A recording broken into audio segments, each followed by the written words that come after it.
시청자 여러분 안녕하십니까? 뉴스9 윤정호입니다. 범보수 진영의 대통령 후보를 누구로 할 거냐를 놓고 큰 집격인 국민의힘 내부가 정리되지 않고 있는데 법원이 전국위원회 등을 개최하도록 하면서 당 지도부에 의한 후보 단일화가 힘을 받게 됐습니다. 김문수 후보 측이 당 지도부의 단일화 압박에 맞서 전당대회 전국위원회 개최 금지 가처분 신청을 했지만 모두 기각한 겁니다. 법원은 정당의 자유로운 활동을 보장해야 한다고 판결하면서 김 후보가 후보 선출 과정에서 지속적으로 한덕수 후보와의 단일화 의사를 밝혔다는 점도 지적했습니다. 이 같은 법원 판결이 나오자 김문수, 한덕수 후보 진영이 사실상 마지막 단일화 협상을 지금 국회에서 벌이고 있습니다. 법원 판결 내용부터 국민의힘 후보 단일화 움직임과 절차, 앞으로 남은 변수가 뭔지 하나하나 짚어드리겠습니다. 먼저 이나라 기자입니다.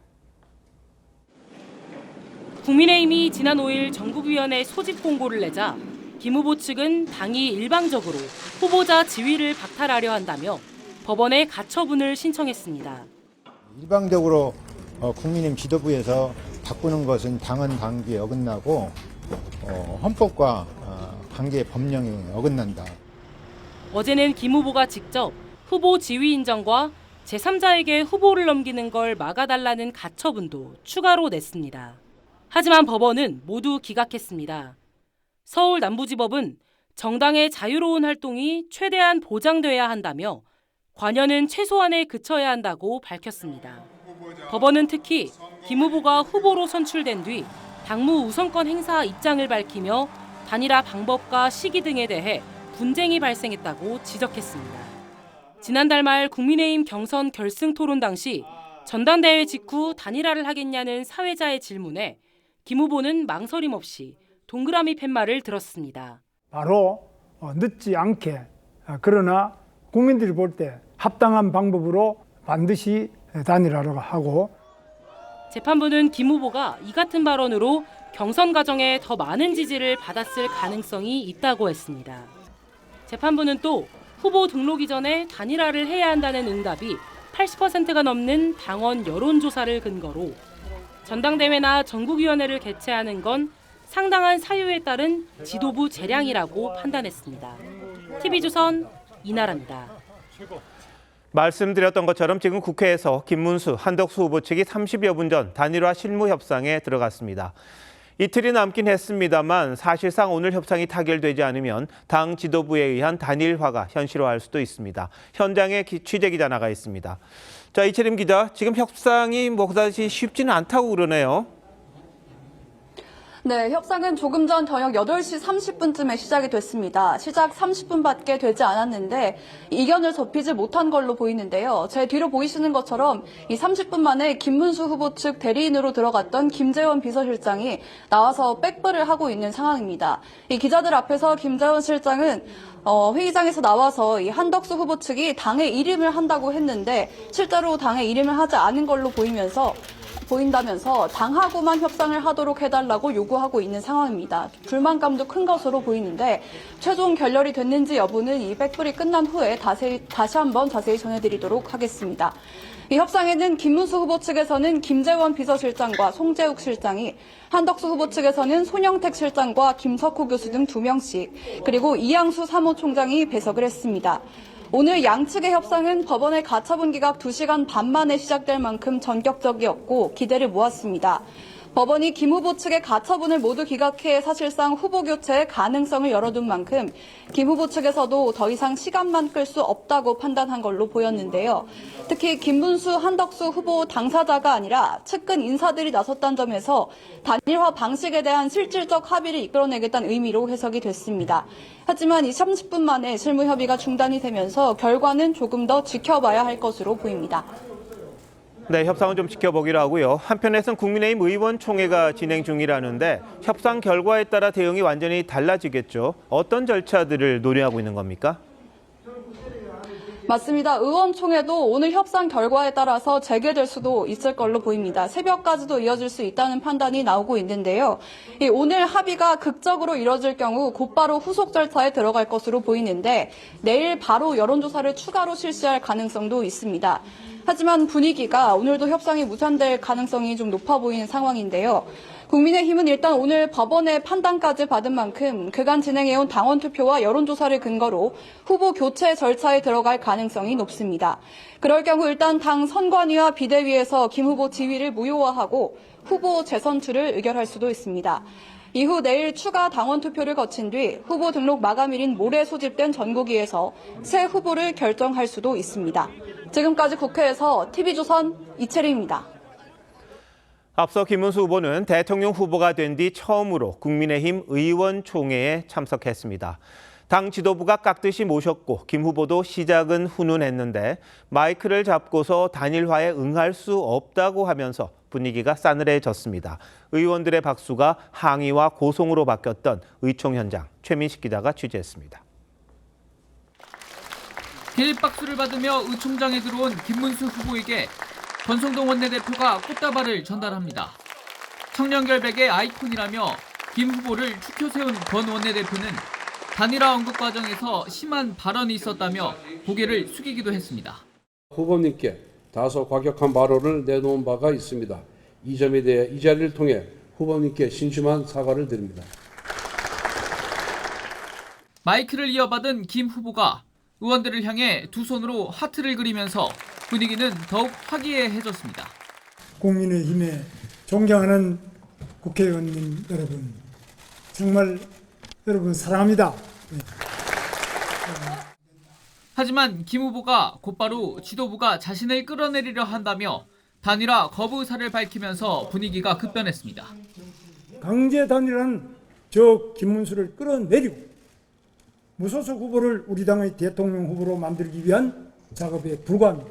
그래서 응할 수 없습니다. 당원 당규 위반이자 반민주적 행태라고도 했습니다. 권영세 비대위원장은 짧은 답변으로 실망감을 드러냈습니다. 내용은 솔직히 대단히 실망스럽습니다. 우리 의원들께서 기대하신 내용과는 완전히 동떨어졌다고 생각을 합니다. 김 후보는 이 발언 직후 퇴장했고 의원들은 김 후보를 막아서며 항의했습니다. 후보님 얘기 듣고 나가세요.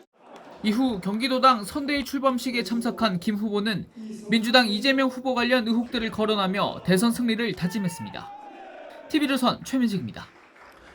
법원이 김문수 후보의 가처분 신청을 모두 기각했지만 김 후보 측은 오히려 법원이 대선 후보 지위를 인정해 준 거라고 주장했습니다. 추가적인 법적 조치를 예고하는가 하면 내일 독자적으로 후보 등록을 하겠다는데 당 지도부가 직인을 찍어주지 않으면 그것도 쉽지 않을 수 있습니다. 김 후보 측 반응은 한송원 기자가 전합니다. 김문수 후보 측은 법원의 가처분 기각 결정 1시간여 만에 입장문을 내고 법원이 김 후보의 후보 지위를 인정해줬다고 주장했습니다. 결정문에 김문수 국민의힘 대통령 후보란 내용이 명시됐다는 게 이유입니다. 김 후보 측은 누구도 후보 위치를 흔들 수 없다며 내일부터 시작되는 대선 후보 등록 일정에 맞춰 후보 등록 절차를 밟겠다는 입장입니다. 저 김문수를 믿어 주십시오. 저 김문수가 나서서 이기겠습니다. 제가 승리하겠습니다. 다만 선관위의 대선 후보로 등록하기 위해선 당대표 격인 비대위원장 직인이 필요하기 때문에 지도부가 이를 거부할 경우 법적 공방이 불거질 가능성도 있습니다. 김 후보 측 관계자는 법원이 대선 후보 지위를 인정한 만큼 직인 거부로 지위에 피해가 생기면 추가로 법적 대응에 나설 수도 있다고 했습니다. 앞서 김 후보 측은 당 지도부가 김 후보를 강제로 내쫓는다며 단일화가 아니라 당원 선택을 무시하는 반민주적 정치 쿠데타라고 주장했습니다. 김문수 후보의 양해가 없이 일방적으로 국민의힘 지도부에서 바꾸는 것은 당헌 당규에 어긋나고 다만 김 후보 캠프 내부에선 강경 일변도에 대한 우려의 목소리도 나옵니다. TV조선 한송원입니다. 김문수 후보가 사실상 단일화를 거부하자 그동안 공개 비판을 자제해온 국민의힘에서 김 후보를 직격하거나 주변 인물들을 문제 삼는 목소리가 격해지고 있습니다. 한덕수 후보도 김 후보의 단일화 허언을 비판하기도 했습니다. 장윤정 기자입니다. 김문수 후보가 국민의힘 지도부를 성토한 뒤 퇴장하자 회의장에 남은 의원들 사이에선 격한 성토가 이어졌습니다. 단일화가 어떤 반민주적이고 있을 수 없는 일이라는 식으로 이렇게 치부하는 것은 본인이 약속을 어기는 거죠. 국민의힘을 이렇게 매도를 공식적으로 하니까 오늘 황망스럽고. 당내 여론도 급속도로 악화되는 분위기입니다. 영남권 한 의원은 박근혜 전 대통령을 존경한다 했더니 진짜인 줄 알더라고 한 이재명 후보와 뭐가 다르냐며 김 후보 지지 의사를 밝혔던 의원들도 대부분 철회한다는 입장이라고 전했습니다. 이양수 사무총장은 대쪽 김문수를 권모술수 김문수로 만든 건 곁에 있는 간신 몰입애들 때문이라 믿고 싶다며 지금이라도 간신들을 물리치라고 썼습니다. 평행선만 달렸던 어제 2차 단판을 놓고선 을지문덕은 왜 팔았냐는 등 당원들의 문자 폭탄이 이어졌고 김 후보로 최종 확정되더라도 선거운동에 당원들의 동참을 독려하긴 어렵다는 우려도 나왔습니다. 한덕수 후보는 김 후보를 향해 거짓말을 밥 먹듯이 하는 정치를 한다며 나라를 망칠 가능성이 높은 정치인이란 표현으로 직격했습니다. 대한민국과 우리 국민들이 계속적인 위로의 발전을 할 거냐 아니면 아래로 말하자면 퇴락할 것이냐 하는 것을 결정하는 중차대한 문제이기 때문에 당내 일각에선 김 후보의 단일화 약속을 너무 안일하게 믿었다며 지도부 책임론을 제기하는 목소리도 있습니다. TV조선 장윤정입니다. 국민의힘이 극심한 내용을 겪는 상황에서 민주당 이재명 후보는 험지로 꼽히는 경북 지역을 다시 찾아 민심 다지기에 주력했습니다. 그런데 사법부를 향한 발언 수위가 상당히 높았습니다. 어떤 말들을 했는지 장세희 기자가 보도합니다. 세 번째 경청 투어의 일환으로 경북 지역을 찾은 민주당 이재명 후보가 조희대 대법원장 사퇴 요구에 대한 입장을 밝혔습니다. 사법부는 최후의 보루라며 대부분의 사법부 구성원을 믿고 사법체계를 믿지만 필요가 있다면 고쳐야 한다고 했습니다. 최후의 보루가 자폭을 한다든지 총고가 우리를 향해서 난사를 하면 어떻게 되겠어요? 고쳐야죠. 보루를 지켜야죠. 공직선거법 1심은 참 황당했다거나 사법체계가 정치에 오염되거나 사익과 돈에 오염되면 뭘 믿고 살겠느냐고도 했습니다. 민주당이 추진 중인 조희대 대법원장 청문회와 특검, 국정조사 등에 대해 사실상 힘을 실어준 거란 해석이 나왔습니다. 자신이 받고 있는 재판과 관련해서도 국민의 믿음과 신뢰를 깨지 말아야 한다는 말로 사실상 무죄를 주장했습니다. 검찰 정권에 의해서 제가 11건인가를 기소당했는데 가능성이 높다라고 기대했던 게 위증교사 사건입니다. 그것도 당연히 죄가 안 되는 사건이었죠. 당 지도부도 조 대법원장 사퇴를 촉구하며 사법부를 향한 압박을 이어갔습니다. 법원의 선거 개입을 원천 차단하고 사법정의 실현을 위한 사법 대개혁을 적극 추진하겠습니다. 지도부 관계자는 조 대법원장 특검은 시기의 문제라며 파기환송 결정 자체에 대한 진상규명은 반드시 필요하다고 했습니다. TV조선 장세희입니다.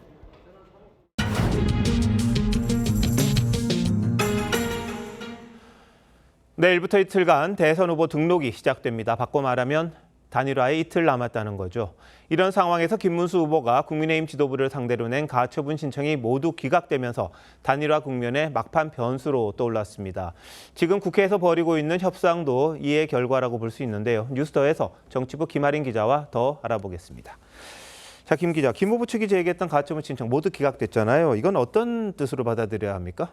네, 쉽게 말해 국민의힘 지도부가 구상하고 있는 단일화 절차에 법원이 별다른 제동을 걸지 않겠다는 겁니다. 법원은 이번 가처분 결정을 내리면서 현재 논란이 되고 있는 정치적 공방에 대해서도 어느 정도 해석을 내놨습니다. 법원은 김 후보가 경선 과정에서 지속적으로 한덕수 후보 등과 단일화를 하겠다는 입장을 밝혔다는 점을 강조했습니다. 그러면서 단일화의 이해 당사자인 김 후보에게 당무 우선권이 무조건적으로 보장된다고 볼 수 없다고 했습니다. 네, 그러니까 법원이 구체적인 인과관계를 밝히지는 않았습니다만 어쨌든 김 후보가 단일화를 하겠다고 여러 차례 강조했던 점, 그게 좀 영향을 미쳤다 이렇게 볼 수도 있겠네요. 네, 그렇습니다. 뿐만 아니라 80% 넘는 당원이 후보 등록일 전 단일화를 원했다는 점을 들면서 정당 재량을 넘어선 조치들이 아니라고 했습니다. 정리해보면 후보 스스로 단일화를 강조해왔고 그에 따라 지도부가 단일화를 추진하는 건 큰 틀에서 위법하다고 볼 수는 없다는 겁니다. 김 후보 측이 강조해왔던 주장들이 받아들여지지 않은 겁니다. 자, 근데 오전에 김문수 후보가 상당히 강경하게 강제 단일화 못 받는다, 응할 수 없다 이렇게 이야기를 했잖아요. 근데 아무래도 이 법원 판결이 나오다 보니까 다시 지금 협상을 하고 있는데 이 협상도 지금 쉽지 않은 걸로 보입니다. 네, 그렇습니다. 지금 한 조금 전 협상을 시작했는데 다시 했나요? 예. 조금 전에 협상을 시작을 했는데 30분 만에 김문수 후보 측이 나와서 굉장히 한덕수 후보 측이 당에 일임했다더니 본인들이 제시한 요구 조건을 받지 않았다면서 좀 그 반발을 하고 있는 상황이고요. 아직 당 지도부 측과 한덕수 후보 측의 입장은 아직 나오지 않은 상황이어서 좀 지켜봐야 될 것 같습니다. 그러니까 김재원 전 의원이 나와서 이게 좀 쉽지 않다 이렇게 이야기를 했잖아요. 그리고 다시 협상이 시작되지는 않은 모양이죠? 네, 그렇습니다. 아직은 지금 얘기가 지금 공방이 오고 가고 있는 상황이어서 좀 지켜봐야 될 것 같습니다. 알겠습니다. 자, 그런데 이 직인 찍어야 되잖아요. 그렇습니다. 그 김문수 후보 측에서는 뭐 내일 후보 등록을 하겠다 이런 말을 했습니다만 정당 후보 등록하려면은 당인도 있어야 되고 뭐 대표 그러니까 지금 비대위원장의 직인 이 찍혀 있는 추천서가 있어야 되는데 이건 어떻게 될까요? 네, 공직선거법에는 정당 후보로 등록하려면 정당의 직인과 대표의 직인이 날인된 추천서가 있어야 한다고 규정을 하고 있습니다. 권고조항이 아니라 반드시 해야 한다는 강제 조항이기 때문에 현 지도부가 날인을 거부할 경우 후보 등록 자체가 불가능한 상황이 올 수도 있습니다. 김 후보 측은 방금 전에도 가처분 기각 결정 직후에도 그랬고 방금 전에도 내일 후보 등록을 강행하겠다는 입장을 밝힌 상황입니다.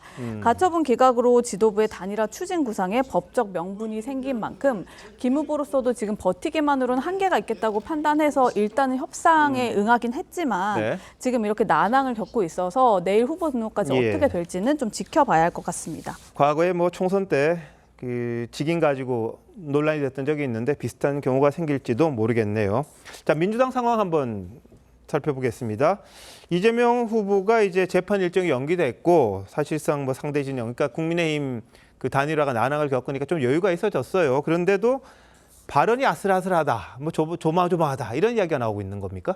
네, 당장 오늘도 사법부를 향해서 총구를 난사하고 자폭하면 고쳐야 한다며 상당히 직설적인 표현을 썼습니다. 이를 두고 국민의힘은 사법부의 겁박 발언이 갈수록 가관이라면서 걸림돌이 되는 건 수단과 방법을 가리지 않고 제거하겠다는 듯한 발언에 국민 간담이 서늘하다고 비판했습니다. 어제 국민의힘의 단일화 추진을 비판하면서 강제 결혼이라고 말을 한 것을 두고도 당내에서는 아슬아슬했다는 반응이 나왔습니다. 저는 강제 결혼은 들어봤어도 강제 단일화는 처음 들어봤는데 좀 웃깁니다. 미안합니다. 죄송합니다. 예, 뭐 강제 결혼, 뭐 비유를 한다고 했습니다만 적절한 비유는 아니었을 텐데 뭐 말 실수였겠죠? 네, 해당 발언은 일종의 애드리브로 알려졌는데요. 캠프 관계자는 돌발 발언은 문제가 될 수 있다면서 조심해야 한다고 말했습니다. 대선을 코앞에 두고 굳이 책 잡힐 발언을 할 필요가 없다는 겁니다. 예, 다음 주 월요일부터 이제 공식 선거 운동이 시작되는 거죠. 곧 결론이 날 수밖에 없겠군요. 잘 지켜봅시다. 네, 김 기자 잘 들었습니다.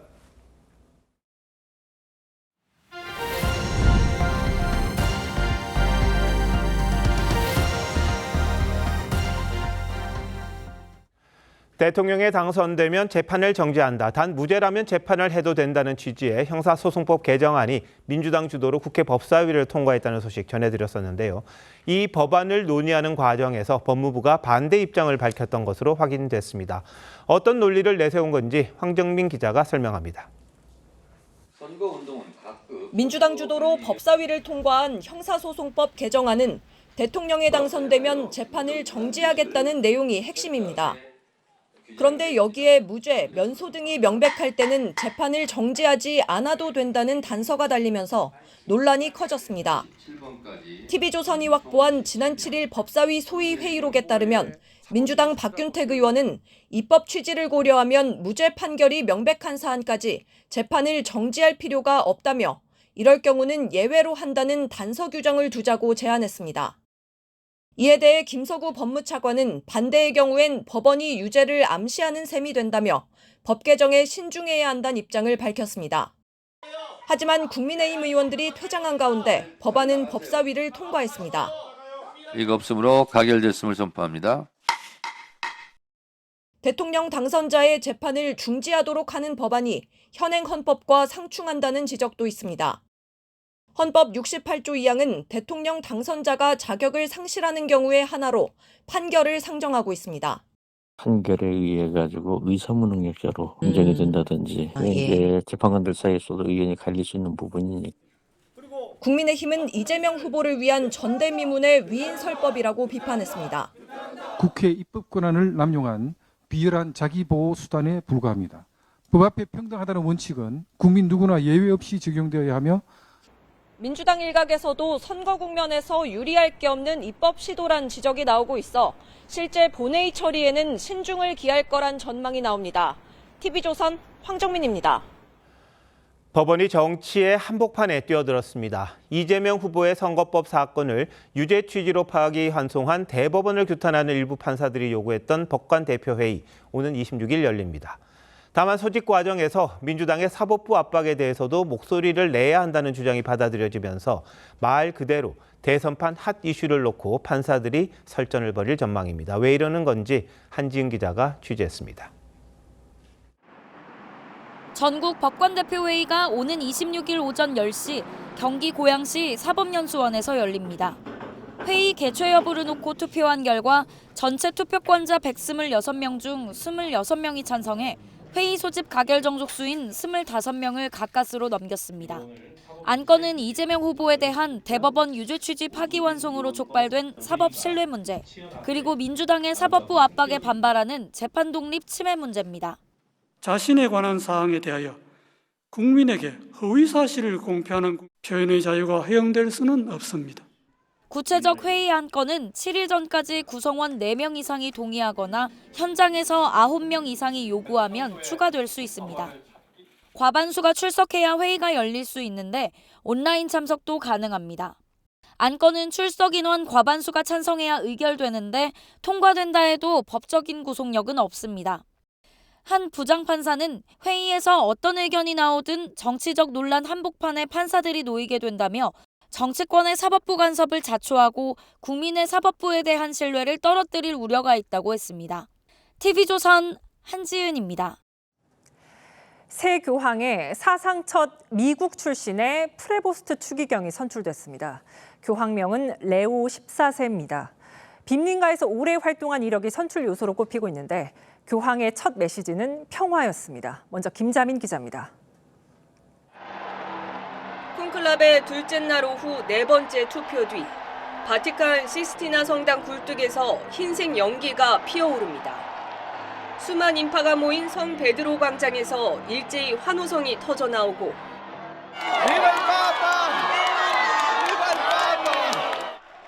새 교황의 탄생이 공식 선언됩니다. Habemus Papam. 성 베드로 대성전 발코니의 붉은 커튼 사이로 마침내 제267대 교황 레오 14세가 모습을 드러냅니다. 전 세계 14억 명의 가톨릭 신자들이 새로운 정신적 아버지를 맞이한 순간 교황은 손을 흔들며 환호에 응답합니다. La pace sia con tutti voi. Ancora conserviamo nei nostri orecchi quella voce debole ma sempre coraggiosa di Papa Francesco. 새 교황에 선출된 프레보스트 추기경은 미국 국적으로 프란치스코 교황이 직접 추기경으로 임명한 인물입니다. 신학적으로는 중도 성향으로 개혁파와 보수파 사이에서 균형을 잡은 인물로 평가받고 있습니다. American, Filipino, Italiano, it doesn't matter. It is the will of the Holy Spirit, God's divine plan. 레오 14세 교황은 이틀 뒤 성 베드로 대성당 발코니에서 첫 축복 메시지를 전할 예정입니다. TV조선 김자민입니다. 예상을 넘는 깜짝 선출에 교황의 고향인 시카고를 포함해 미국 전역은 축제 분위기에 휩싸였습니다. 트럼프 대통령을 비롯한 정치권도 축하를 보냈고 교황의 오랜 활동 무대였던 페루도 환호했습니다. 교황은 2년 뒤인 2027년에 한국을 찾을 예정입니다. 계속해서 이정민 기자입니다. 성조기를 내건 수도 워싱턴 DC 국립성모 대성당에 종소리가 울려 퍼지고 학교에선 어린 학생들이 환호성을 지릅니다. 첫 미국인 교황 탄생에 미 대륙이 들썩였습니다. We have a bomb! 교황의 고향이자 인구 3분의 1이 가톨릭 신자인 일리노이주 시카고도 축제 분위기입니다. He was not on my short list. He was on maybe my top 10 list. When he was named in Chicago, at the moment I looked outside here in Chicago, the sun came out. 트럼프 대통령은 SNS로 교황과의 만남을 고대한다고 밝힌 데 이어 거듭 축하를 보냈고 To have the Pope from the United States of America, that's a great honor. That's a great honor. 제이디 벤스 부통령과 루비오 장관, 오바마 전 대통령 등 미 정치권도 일제히 축하했습니다. 교황이 20년 이상 선교 활동을 해오며 시민권을 획득한 남미 페루도 열광했습니다.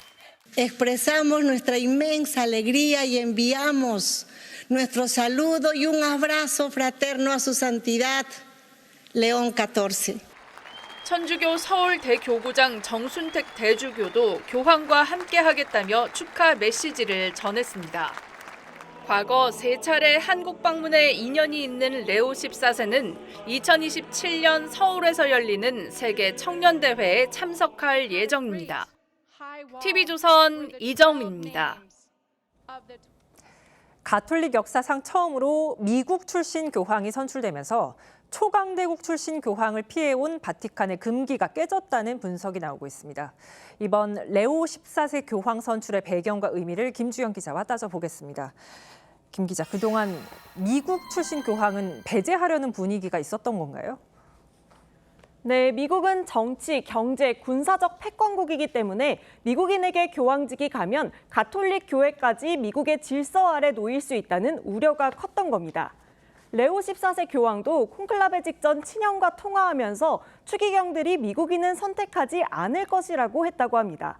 최근 프란치스코 교황 선종 이후 트럼프 대통령은 SNS에 교황 복장을 한 자신의 이미지를 올려서 논란이 됐는데요.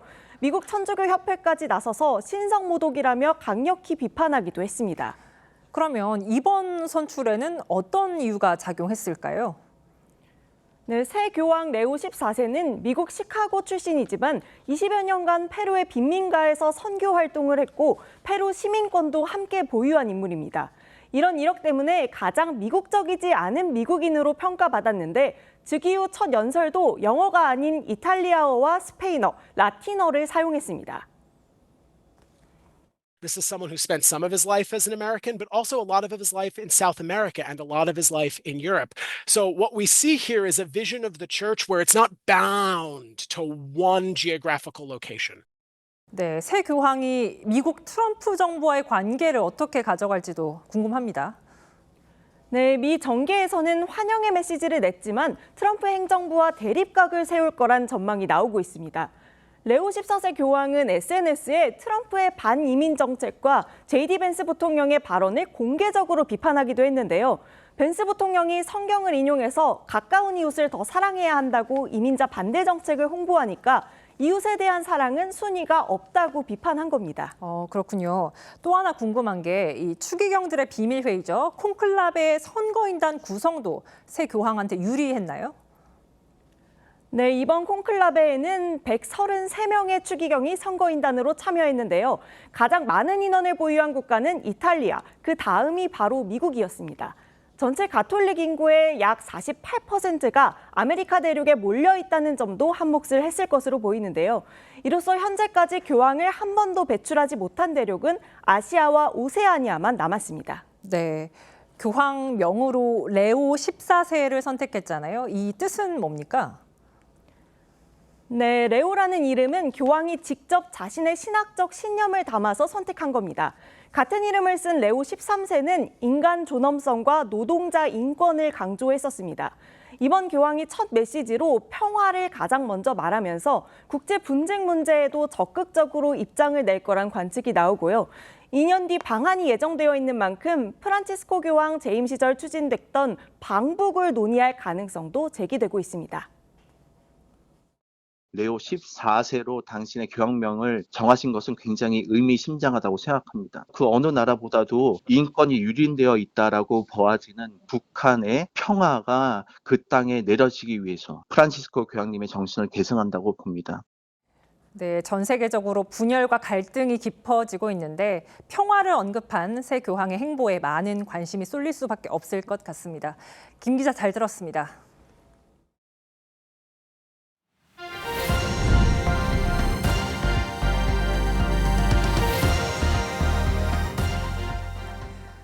정부의 계속된 설득에도 수업에 참여하지 않던 의대생 8,351명이 결국 유급 또는 제적됩니다.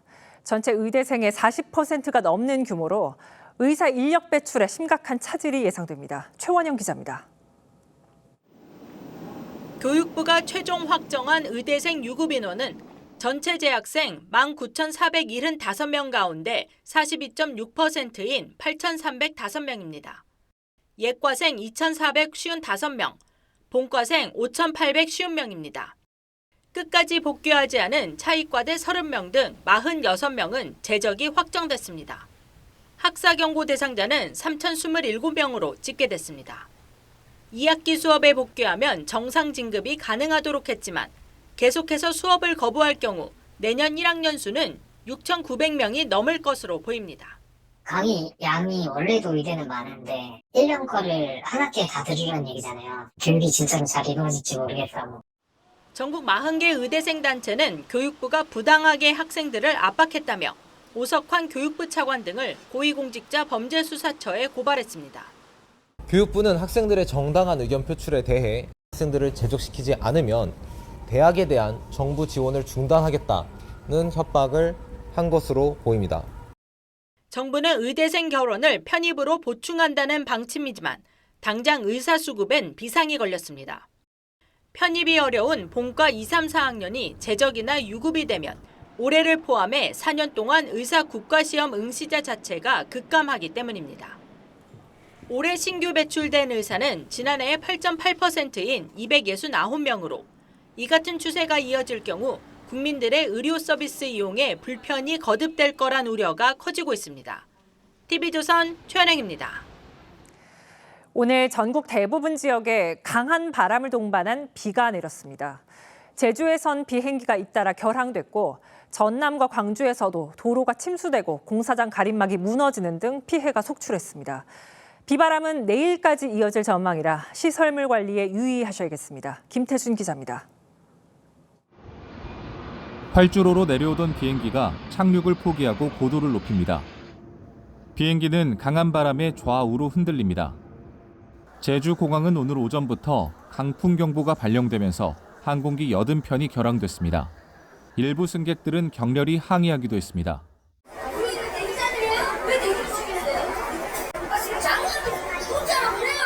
광주에서는 비바람에 건물 옥상에 있던 파편이 아래로 떨어져 지나가던 행인이 다쳤고 공사장 가림막이 뜯겨 부서지기도 했습니다. 전남에서는 도로가 침수되고 간판이 떨어지는 등 24건의 피해 신고가 접수됐습니다. 서울과 수도권 중부 내륙 지역은 내일까지 예상 강수량이 10에서 50mm 정도로 많진 않지만 순간적으로 강한 바람이 예상됩니다. 저기압이 동해상으로 빠져나가는 동안 내일도 매우 강한 바람이 불겠고요. 전국적으로 내륙 지역에서도 초속 15m 이상으로 강하게 부는 곳이 있겠습니다. 기상청은 주말 동안 기온이 내려갔다가 다음 주부터 다시 초여름 날씨가 시작될 것이라고 내다봤습니다. TV조선 김태준입니다. 전 세계를 상대로 관세 전쟁을 벌이고 있는 미국이 처음으로 영국과 무역 합의를 이뤘습니다. 영국이 소고기와 농산물 시장을 개방하는 대신 미국이 일부 관세를 낮춰주기로 했습니다. 한미 관세 협상에 시사하는 바는 뭔지 임유진 기자가 설명해 드립니다. 영국과 가장 먼저 무역 합의를 이끌어낸 트럼프 대통령은 획기적 협상을 이뤘다며 만족감을 드러냈습니다. This is now turning out, I think, really to be a great deal for both countries because it'll be really great for the UK also. So they're opening up the country. 영국의 소고기와 농산물 시장을 미국에 개방하는 대가로 미국은 영국산 자동차에 대한 관세를 25%에서 10%로 낮추기로 했습니다. 철광과 알루미늄에 매겨진 25% 관세도 면제합니다. that we've agreed the basis of a historic economic prosperity deal. And that is a deal that will protect British businesses and save thousands of jobs. 관세 인하와 시장 개방을 맞바꾼 두 나라의 합의는 미국과 협상 중인 다른 나라들의 기준점으로 작용할 전망입니다. 우리나라의 경우 조선업 협력과 미국산 LNG 수입 확대를 협상 카드로 내걸고 자동차와 철강 관세 인하를 얻어내는 방안을 추진 중인데 소고기 원령 제한 해제나 유전자 변형 작물 수입 등 농축산물 시장 개방 압력도 거셀 수 있습니다. 미국이 흑자를 보고 있기 때문에 우리랑 상황이 상당히 다르죠. 미국 쪽에서는 문제 삼을 가능성이 있어서 무역 수지 불균형을 좀 해소할 수 있는 수입 확대 방안 준비를 잘 하고 정부는 다음 주 방한하는 제이미슨 그리어 미국 무역 대표부 대표와의 고위급 회담을 앞두고 협상 전략을 다듬는 데 주력하고 있습니다. TV조선 임유진입니다. 이런 가운데 민주당 이재명 후보의 외교 참모가 미국 백악관을 찾아 당국자들을 만났습니다.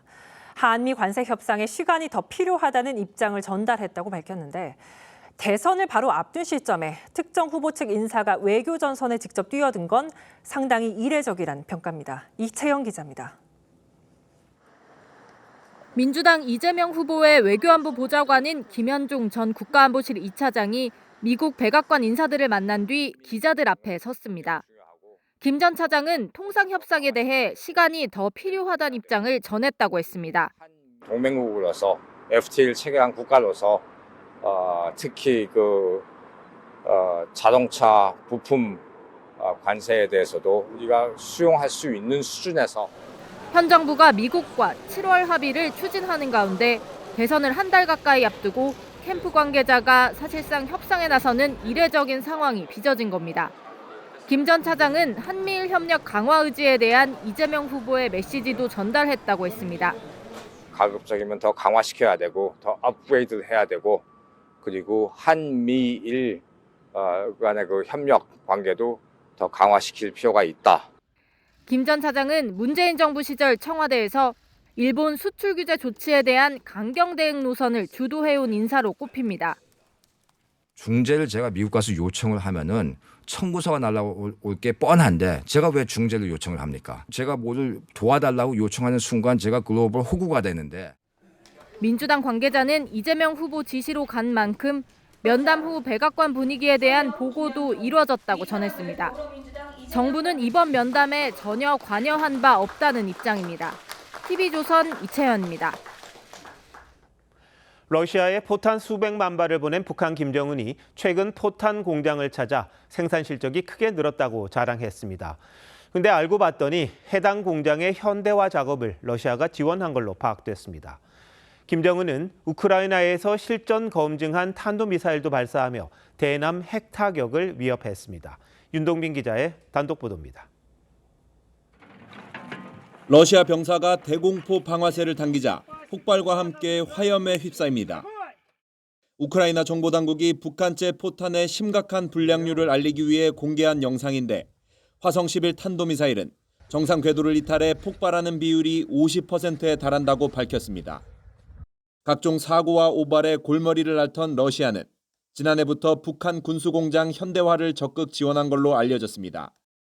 대북 소식통은 1970년대 수준이던 포탄 생산 시설이 러시아의 장비 지원 덕분에 불량률을 대폭 줄였다고 전했습니다. 포탄 생산량을 4배로 늘렸다며 김정은이 최근 둘러본 포탄 공장도 러시아가 시설 최신화를 지원한 곳으로 파악됐습니다. 현대화가 높은 수준에 도달하고 그에 따라 포탄 생산 능력이 비할 바 없이 고속 성장하게 된 생산 시설뿐 아니라 단거리 탄도미사일 실사격 현장까지 찾은 김정은은 대남 핵위협 수위를 끌어올렸습니다. 핵무력의 중추적 역할을 부단히 제고해야 한다고 하십니다. 김정은이 참관한 발사훈련엔 우크라이나전에서 러시아가 실전 검증을 대신해준 화성 11 가형과 600mm 초대형 방사포가 동원됐는데 러시아 추가 수출을 위한 성능 점검 과정이란 분석도 나옵니다. TV조선 윤동빈입니다. 러시아와 중국의 이른바 반미연대가 노골화하고 있습니다. 두 나라 정상은 소련의 2차 세계대전 승리 80주년을 기념하는 열병식을 나란히 앉아 지켜봤습니다. 푸틴 대통령은 북한을 염두에 둔 연설도 했는데 변재영 기자가 보도합니다.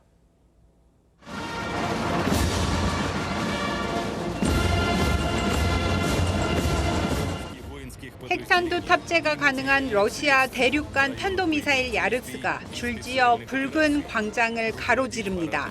13개 동맹국 군부대도 열병식을 화려하게 장식합니다. 중국과 베트남, 벨라루스 등 27개국 정상이 참석한 가운데 시진핑 주석이 푸틴 대통령 옆자리에 앉았습니다. 소련의 제2차 세계대전 승리 80주년을 기념하는 대규모 열병식입니다. 푸틴 대통령은 진실과 정의는 러시아 편이라며 우크라이나 공격을 정당화했습니다. Общество, народ поддерживают участников специальной военной операции. Мы гордимся их смелостью и решительностью. 러시아군뿐 아니라 파병 북한군까지 염두에 둔 발언인데 푸틴 대통령은 열병식 이후 북한군 대표단과 만났습니다. 당신을 만나뵙게 돼서 영광입니다. 앞서 푸틴 대통령과 대북 제재 중단 등을 촉구하는 공동 성명을 채택한 미국의 견제에도 중국과 러시아는 더욱 밀착하는 모습입니다. 为全球发展注入更强劲动能，坚持公平正义，做国际秩序的捍卫者。 김정은 위원장은 주북 러시아 대사관을 찾아 불패의 동맹 관계를 끊임없이 발전시켜 나가겠다고 말했는데 다음 달 러시아를 찾을 수 있다는 전망이 나오고 있습니다. TV조선 변재영입니다. 앞서 전해드렸듯 김문수, 한덕수 후보 측이 국회에서 만나 3차 단일화 실무 협상에 들어갔는데 30분 만에 일단 결렬됐다고 합니다. 현장 다시 한번 연결해 보겠습니다. 이채림 기자, 지금 협상은 끝난 거죠? 맞습니다. 오늘 저녁 8시 30분에 시작된 양측의 단일화 협상은 시작 30분 만에 결렬됐습니다. 양측은 단일화를 위한 경선 여론조사 방식을 두고 이견을 빚다가 결국 30분 만에 결렬을 선언했습니다. 한덕수 후보 측은 당의 경선과 같은 방식으로 여론조사를 진행하자고 한 반면 김문수 후보 측은 역선택 방지 조항을 제외하지 않은 국민 100% 여론조사를 주장한 걸로 알려졌습니다. 김 후보 측 김재원 비서실장은 조금 전 기자들 앞에서 한 후보는 단일화 방식을 모두 당에 일임한다고 하지 않았냐며 방식에 대해 언급할 자격이 없다고 불만을 표했습니다. 반면 한 후보 측 손영택 실장은 역선택 방지 조항을 적용하는 것이 김 후보가 국민의힘 전당대회 때 승리한 방법을 전적으로 존중하겠다는 거라고 했습니다. 양측은 일단 협상 결렬을 선언했지만 당 지도부는 오늘 중 가능하다면 협상을 추가로 추진해보겠다는 입장입니다. 네, 국민의힘 의원총회 어떤 상황입니까? 네, 의원총회도 저녁 8시부터 시작이 됐는데 이 협상이 결렬되니까 이양수 사무총장 등 당직자들도 다시 의총장으로 돌아가서 협의를 다시 시작한 상황입니다. 협상 결렬과 관련된 내용을 의원들과 공유하고 향후 대책에 대해서도 논의할 것으로 보입니다. 만약 오늘 협상이 최종 무산될 경우 국민의힘은 법원의 가처분 기각 판단까지 받은 만큼 그간 진행해온 당원 투표와 여론조사를 근거로 후보 교체 절차를 진행할 가능성도 있습니다. 다만 김 후보 측은 내일 후보 등록을 예정대로 진행하겠다며 당 지도부가 이를 막을 경우 모든 조치를 취하겠다고 했습니다. 지금까지 국회에서 TV조선 이채림입니다. 뽀빠이 아저씨 이상용 씨가 오늘 별세했습니다. 이 씨는 우정의 무대 등을 진행하며 국민 MC로 많은 사랑을 받아왔습니다. 김관 기자입니다. 어떤 50년 전에 뽀빠이 만화 영화가 인기였었어. 그때 내가 데뷔했거든. 그때 딱 뽀빠이가 나 같은 거라 작고 그리고 용기 있고. 방송인 뽀빠이 이상용 씨가 오늘 향년 81세로 별세했습니다. 소속사는 고인이 오늘 낮 병원에 다녀오다 쓰러졌다며 사인은 심정지라고 밝혔습니다. 어제까지도 강연 등 활동을 이어왔는데 오늘 갑작스런 비보가 전해졌습니다. 고인은 충남 서천 출신으로 대전고등학교, 고려대학교를 졸업했습니다. 1973년 방송에 데뷔해 오랜 기간 군 관련 위문 프로그램 등에 출연하며 유명세를 탔습니다. 160cm의 크지 않은 키에도 다부진 체격이었고 특히 군복 차림에 바짝 깎은 헤어스타일로 뽀빠이 아저씨라는 별명을 얻었습니다. 국민훈장 동백장을 비롯해 문화관광부 장관 표창 등을 받았습니다. 심장병 어린이 돕기 활동을 오랜 기간 펼쳤고 또 2009년에는 원로 가수, 코미디언 등 25명이 모인 뽀빠이 유랑극단을 구성해 전국 무료 순회 공연을 벌이기도 했습니다. 내가 지금 할머니 할아버지한테는 완전히 배용준입니다. 이래서 이분들에게 이 마지막 일을 하자. 고향 어르신 곁에 뽀빠이가 간다. TV조선 김관입니다.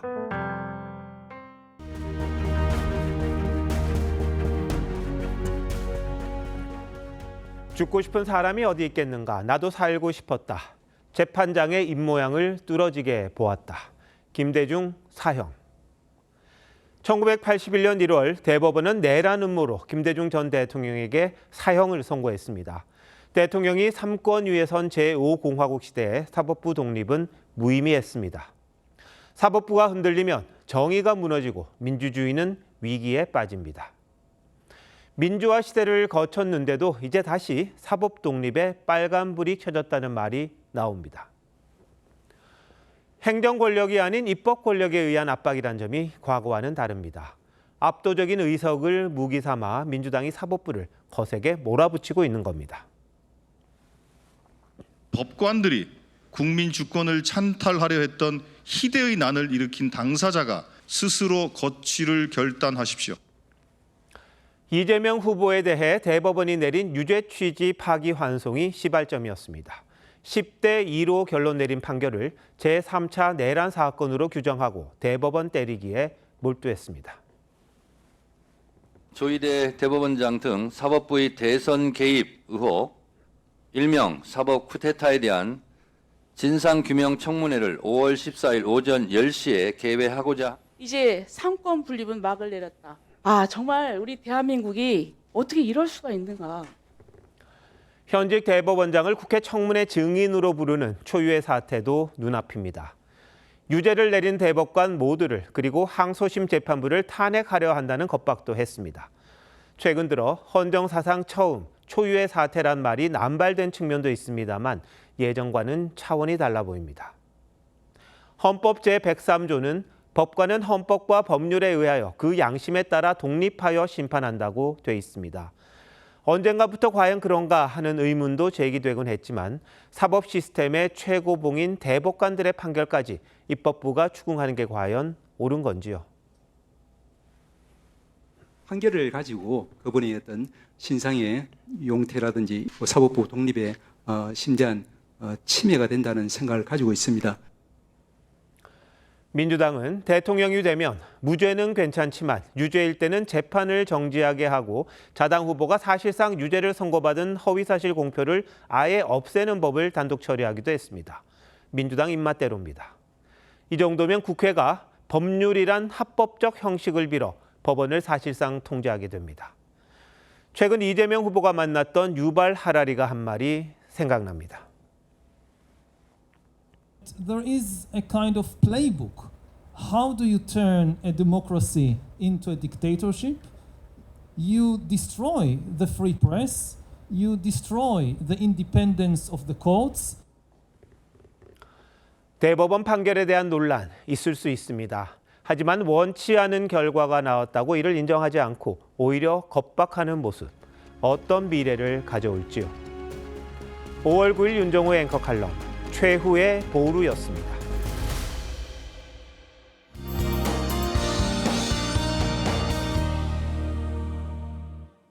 주말을 앞둔 오늘 전국에 비가 내리고 있습니다. 제주도와 남해안은 앞으로 5에서 10mm 정도만 더 이어지겠고 오늘 밤이면 대부분 그치겠습니다. 그 밖에 내륙으로는 내일까지 5에서 30mm 정도의 비가 더 이어지는 곳이 있겠습니다. 내일까지 전국에 강한 바람이 불겠습니다. 특히 해안가와 산지로는 초속 20에서 25m의 매우 강한 바람이 불겠고 내륙 지역으로도 초속 15m 이상으로 강하게 부는 곳이 있겠습니다. 날아갈 시설물은 없는지 미리 사전 점검 철저하게 해주셔야겠습니다. 내일 아침 기온 보시면 서울과 청주가 12도로 오늘보다 낮게 출발하겠습니다. 한낮에는 서울 15도, 남부지방을 중심으로는 20도를 밑돌겠습니다. 이번 주말과 월요일 아침까지는 예년보다 낮은 쌀쌀한 날씨가 이어지겠습니다. 날씨였습니다. 5월 9일 금요일 뉴스9 마칩니다. 시청해주신 여러분 고맙습니다.